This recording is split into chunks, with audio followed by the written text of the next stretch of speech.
Good morning, dear students. Only last two questions are left of exercise 6.5.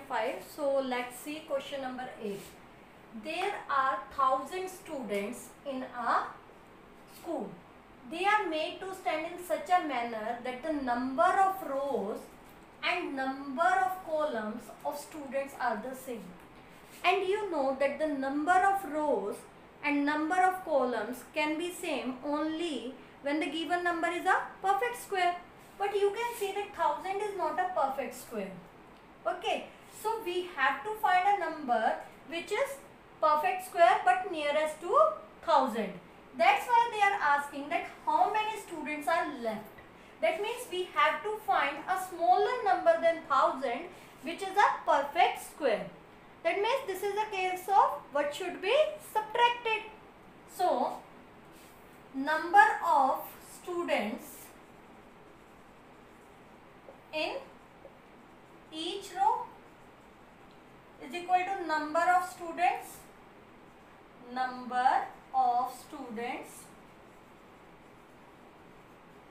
in each column, and it is only possible when it is a perfect square. Let us check.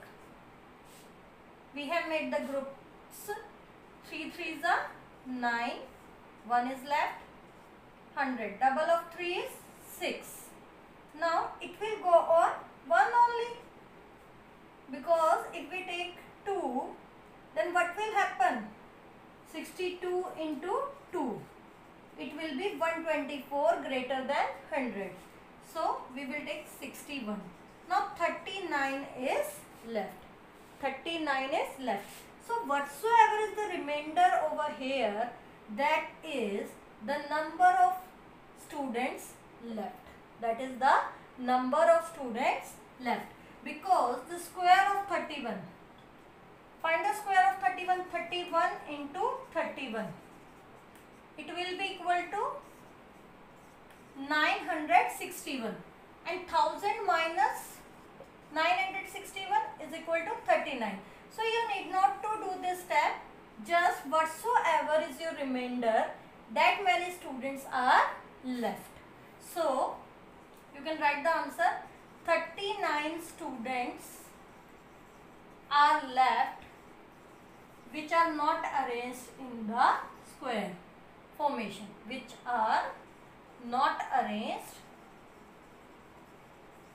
in square formation.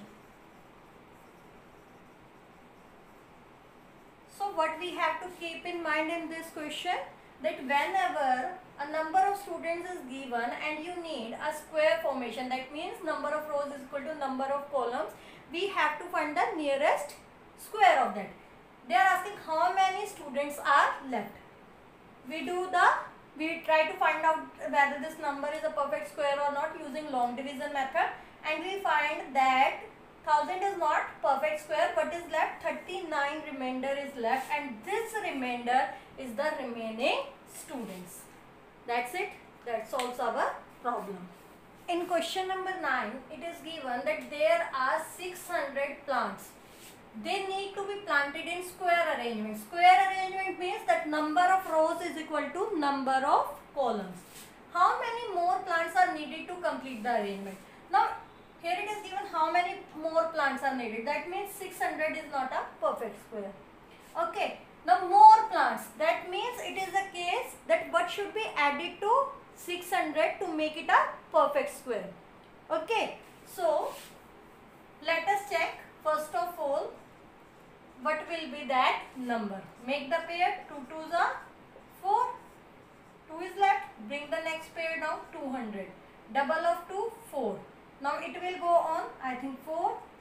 4 4s are 16, 1 carry, 4 4s are 16, 1, 76. And 45 into 5 if I try, 5 5s are 25, 5 4s are 20, 22. 2 to 5. Now this is the case of what should be added. So you have two methods by which you can solve it. Either write 5 over here or write 4 over here. If I am taking 4 over here, you will get 4 over here and 176 over here. Subtract them, you will get 4, 24. Okay, now what will be the next step? You will add 1 to it. 25 will come. Take out the square of 25. It will be 625. Now subtract 600 from it. 25 is left. 25 is left. Okay, so 25 more plants are needed. One method is this. What is the another method? 600 is there. 2 2s are 4, 200. Now instead of 4, you will take 5. It will be 2 to 5. What is the next step? You interchanges. 2 to 5 minus 200. 25 will be left. This remainder is the number of plants needed. This remainder is the number of plants needed. So you can use any of the method. Both are correct. So write the answer. 25 more plants are needed to complete the arrangement. To complete the arrangement. Okay. So whatsoever is given to you, what will be asked? How many more are needed or how many left are needed? Whenever there is a question that how many are left, then you have to do the case of what should be subtracted. And whatsoever is your remainder, just that will be your answer. And when it is case how many more are needed, that will be the case of what should be added. And for solving the query of what should be added, you can use any of the method. It is up to you. And you will find the solution. That completes our chapter number 6.